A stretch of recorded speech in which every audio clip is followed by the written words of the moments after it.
नमस्कार दोस्तों, एक बार फिर से आप लोगों का अपना चैनल R1 अकेडमी पर आपका स्वागत है। आप लोगों का चल रहा था क्लास 10th का ज्योग्राफी। क्लास 10th का ज्योग्राफी का पहला चैप्टर भारत संसाधन एवं उपयोग। तो भारत संसाधन एवं उपयोग जो चैप्टर है इसका इसका पहले 3 वीडियो बना चुके हैं। तो जो पहले वो तीनों वीडियो को नहीं देखे हैं, पहले वो जाकर तीनों वीडियो को देखें। यह जो वीडियो है ये भारत संसाधन एवं उपयोग चैप्टर का चौथा वीडियो यानी कि पार्ट 4 है। पार्ट 4 है। तो जो भी पहले वो तीनों पार्ट को नहीं देखे हैं पिछले वाले, उससे पहले जाकर देख लीजिए। तो पार्ट 4 में पहला जो पॉइंट है, ये पहला पॉइंट है सतत विकास। कि सतत विकास से आप क्या समझते हैं? सतत विकास। तो सतत विकास से आप क्या समझते हैं? तो कहता है कि सतत विकास क्या होता है? तो कहता है कि संसाधन को, किसको? संसाधन को, यानी कि संसाधन को, संसाधन आपको, संसाधन क्या है आपको बता चुके हैं। ये संसाधन क्या है ये आपका हर एक वीडियो में चल रहा है। तो संसाधन कहने का मतलब होता है कि जब मनुष्य किसी वस्तु का उपयोग, जब मनुष्य किसी वस्तु का उपयोग अपने हित के लिए करता है, अपने लिए करता है, तो उसे क्या कहते हैं? संसाधन। जब मनुष्य किसी वस्तु का उपयोग अपने लिए करता है, अपने हित के लिए करता है, तो उसे क्या कहते हैं? संसाधन कहते हैं। क्या कहते हैं? संसाधन। यहाँ पॉइंट है कि सतत विकास क्या है? सतत विकास। तो सतत विकास क्या है? तो बोल सकते हैं कि जो संसाधन है, तो संसाधन को वर्तमान समय में प्रयोग करते हुए, संसाधन को वर्तमान समय में प्रयोग करते हुए, वर्तमान समय कहने का मतलब कि अभी के समय में, तो संसाधन को वर्तमान समय में प्रयोग करते हुए भविष्य के लिए बचाकर रखा जाना ही, भविष्य के लिए बचाकर रखा जाना ही सतत विकास कहलाता है। क्या कहलाता है? सतत विकास। यानी कि संसाधन को वर्तमान समय में, संसाधन को वर्तमान समय में प्रयोग करते हुए, संसाधन को वर्तमान समय में प्रयोग करते हुए भविष्य के लिए बचाकर रखा जाना है, भविष्य के लिए बचाकर रखा जाना है। क्या कहलाता है? सतत विकास कहलाता है। क्या कहलाता है? सतत विकास। सतत विकास कहलाता है। सतत विकास में किसी को कोई दिक्कत, यानी कि संसाधन को वर्तमान समय में प्रयोग करते हुए भविष्य के लिए बचाकर रखा जाना ही सतत विकास कहलाता है। अगला टॉपिक है कि संसाधनों का संरक्षण से आप क्या समझते हैं? संसाधनों का संरक्षण। तो संसाधन आपको पहले बता चुके हैं कि जब मनुष्य किसी वस्तु का उपयोग अपने हित के लिए करता है, जब मनुष्य किसी वस्तु का उपयोग अपने हित के लिए करता है, उसे क्या कहते हैं? संसाधन। संरक्षण मतलब होता है बचाव, यानी कि बचाना। संरक्षण मतलब क्या होता है? बचाव यानी कि बचाना। तो संसाधनों को बचाकर रखा जाना है, क्या कहलाएगा? संसाधन का संरक्षण। क्योंकि संरक्षण मतलब क्या होता है? बचाव। तो संसाधनों को बचाकर रखा जाना है, क्या कहलाएगा? संसाधन संरक्षण कहलाएगा। इसे कहीं लिख दिया जल संरक्षण। क्या लिख दिया? जल संरक्षण। तो जल तो आपको पता है, संरक्षण मतलब क्या होता है? बचाना। तो जल को बचाकर रखा जाना क्या कहलाएगा? जल संरक्षण। जल संरक्षण। उसी प्रकार से वन को बचाकर रखा जाना, वन संरक्षण। यानी वही है कि संसाधनों का संरक्षण क्या है? तो संसाधनों को बचाकर रखा जाना क्या कहलाएगा? संसाधन का संरक्षण कहलाता है।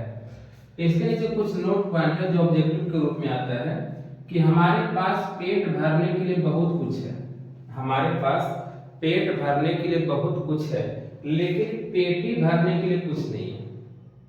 हमारे पास पेट भरने के लिए तो बहुत कुछ है, लेकिन पेटी भरने के लिए कुछ नहीं है। किसने कहा था? महात्मा गांधी ने कहा था। किसने कहा था? महात्मा गांधी। हमारे पास पेट भरने के लिए बहुत कुछ है, लेकिन पेटी भरने के लिए कुछ नहीं है।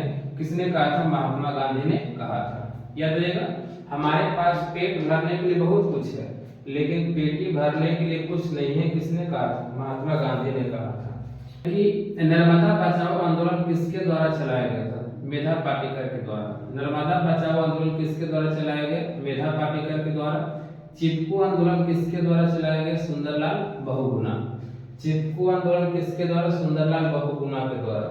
अगला है वर्षा जल संचय। संचय मतलब होता है जमा करना, तो वर्षा जल को जमा करके रखना, वर्षा जल का संचय यानी कि वर्षा जल को जमा करके रखना, ये किसने कहा था? संदीप पांडे ने। किसने कहा था? संदीप पांडे। यानी कि वर्षा जल को जमा करके रखना चाहिए, यह कथन किसने दिया था? संदीप पांडे ने दिया था। किसने दिया था? संदीप पांडे ने दिया था। यहाँ तक क्लियर है? हमारे पास पेट भरने के लिए बहुत कुछ है, लेकिन पेटी भरने के लिए कुछ नहीं। किसने कहा था? महात्मा गांधी ने। फिर अगला है कि नर्मदा बचाओ आंदोलन किसके द्वारा चलाया गया था? मेधा पाटेकर के द्वारा। अगला चिपकू आंदोलन किसके द्वारा चलाया गया था? सुंदरलाल बहुगुणा के द्वारा। वर्षा जल संचय यानी कि वर्षा जल को जमा करके रखना चाहिए, ये किसका कथन है? संदीप पांडे का। किसका कथन है? संदीप पांडे का। अगला पॉइंट है कि भूमंडलीय तापन क्या है? भूमंडलीय तापन। भूमंडलीय तापन, तो भूमंडलीय तापन क्या है? तो कहता है कि भूमंडलीय तापन यानी कि भूमि पर अत्यधिक, जो भूमि है, भूमि पर अत्यधिक गर्मी का बढ़ जाना क्या कहलाता है? भूमंडलीय तापन कहलाता है। यानी कि भूमि पर यानी भूमंडल पर अधिक ताप का बढ़ जाना, भूमंडल पर अधिक ताप का बढ़ जाना क्या कहलाए? भूमंडलीय तापन कहलाए। तो कहता है कि भूमंडलीय तापन क्या है? तो बोल सकते हैं कि जो कल कारखाना है, कल कारखाना कहने का मतलब कि जो फैक्ट्री होता है, तो कल कारखाना से जो क्या है? धुआं निकलता है, तो कल कारखाना से निकलने वाले धुआं, कल कारखाना से निकलने वाले धुआं में कार्बन मोनोऑक्साइड गैस होता है। क्या होता है? Carbon monoxide gas. तो कल कारखाना से निकलने वाली धुआं में, कल कारखाना से निकलने वाले धुआं में क्या होता है? कार्बन मोनोऑक्साइड गैस होती है। और फिर क्या है? कच्ची लकड़ियां, कच्ची लकड़ियां, प्लास्टिक एवं चमड़ा, कच्ची लकड़ियां, प्लास्टिक एवं चमड़ा, कच्ची लकड़ियां, प्लास्टिक एवं चमड़ा को जलाने से, चमड़ा को जलाने से, चमड़ा को जलाने से जो धुआं निकलता है, उस धुआं में क्या होता है? कार्बन मोनोऑक्साइड गैस होता है। क्या होता है? कार्बन मोनोऑक्साइड गैस होता है। तो क्या है कि कल कारखानों से निकलने वाले धुआं में कार्बन मोनोऑक्साइड गैस होता है। कच्ची लकड़ियां, प्लास्टिक, चमड़ा को जलाने से जो धुआं निकलती है, उसमें भी क्या होता है? कार्बन मोनोऑक्साइड गैस होती है। ठीक है?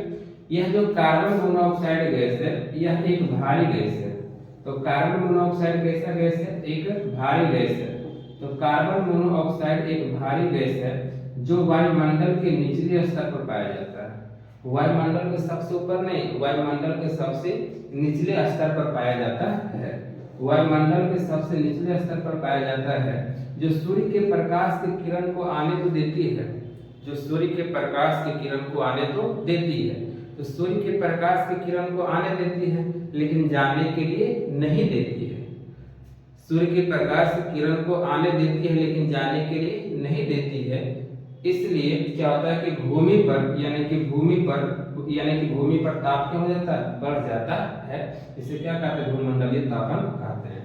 अब सिंपल समझिए कि मानिए कि ये आपका वायुमंडल है, ठीक है? ये वायुमंडल का सबसे निचला स्तर है। तो वायुमंडल के सबसे निचला स्तर पर क्या पाया जाता है? कार्बन मोनोऑक्साइड गैस पाया जाता है। वायुमंडल के, ये आपका वायुमंडल है, ये आपका वायुमंडल है, वायुमंडल के सबसे निचले स्तर पर कार्बन मोनोऑक्साइड गैस पाया जाता है। और कार्बन मोनोऑक्साइड गैस एक भारी गैस है।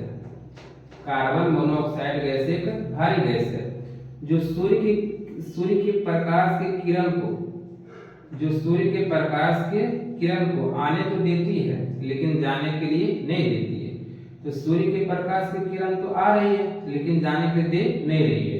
तो सूर्य के प्रकाश की किरण में जो ताप होता है, वो ताप कहाँ रह जाएगा? ये भूमि पर ही रह जाएगा, क्योंकि सूर्य का प्रकाश तो आया लेकिन जाने के दिया नहीं है। तो सूर्य का प्रकाश आया लेकिन जाने के नहीं दिया है, तो सूर्य के प्रकाश में जो ताप रहेगी, जो गर्मी रहेगी, वो कहाँ फैलेगा? भूमि पर। इसलिए क्या होता है कि भूमि पर ताप बढ़ जाती है, उसी को भूमंडलीय तापन कहते हैं। क्या कहते हैं? भूमंडलीय तापन। तो कहेगा कि भूमंडलीय तापन किससे कहते हैं? तो कुछ इस प्रकार से लिखेंगे कि कल कारखाने से निकलने वाली धुआं, कल कारखाने से निकलने वाली धुआं कच्ची लकड़ियां प्लास्टिक एवं चमड़ा को जलाने से, कच्ची लकड़ियां प्लास्टिक एवं चमड़ा को जलाने से जो धुआं निकलती है, कच्ची लकड़ियां प्लास्टिक एवं चमड़ा को जलाने से जो धुआं निकलती है उसमें कौन सा गैस होता है? कार्बन मोनोऑक्साइड गैस होता है। क्या होता है? कार्बन मोनोऑक्साइड गैस होता है। कार्बन मोनोऑक्साइड गैस होता है। कार्बन मोनोऑक्साइड जो है यह एक भारी गैस है। कार्बन मोनोऑक्साइड एक भारी गैस है जो वायुमंडल के सबसे निचले स्तर पर पाया जाता है। जो वायुमंडल के सबसे निचले स्तर पर पाया जाता है, जो सूर्य के प्रकाश की किरण को आने तो देता है, जो सूर्य के प्रकाश की किरण को आने तो देता है लेकिन जाने के लिए नहीं देता है, जिसके कारण भूमि पर ताप क्या हो जाती है? बढ़ जाती है, जिसे भूमंडलीय तापन कहा जाता है। क्या कहा जाता है? भूमंडलीय तापन। याद रहेगा। यानी कि कल कारखानों से निकलने वाले धुआं, कच्ची लकड़ियां प्लास्टिक एवं चमड़े को जलाने से जो धुआं निकलती है उसमें कार्बन मोनोऑक्साइड गैस पाई जाती है, जो एक भारी गैस है जो वायुमंडल के सबसे निचले स्तर पर पाई जाती है। वायुमंडल के सबसे निचले स्तर पर पाई जाती है, जो सूर्य से आने वाली प्रकाश की किरण को, सूर्य से आने वाली प्रकाश की किरण को आने तो देती है लेकिन जाने के लिए नहीं देती है। आने के लिए देती लेकिन जाने के लिए नहीं देती है, जिसके कारण भूमि पर ताप बढ़ जाती है। भूमि पर ताप बढ़ जाती है, भूमि पर गर्मी बढ़ जाती है, जिसे भूमंडलीय तापन कहा जाता है। क्या कहते हैं? भूमंडलीय तापन कहा जाता है। भूमंडलीय तापन कहा जाता है। क्या कहते हैं? भूमंडलीय तापन। तो उम्मीद है कि यहाँ तक में आपको किसी प्रकार का कोई दिक्कत नहीं हुआ होगा, यहाँ तक आप लोगों को समझ में आ गया होगा। तो आज के लिए इतना ही। जय हिंद, जय भारत।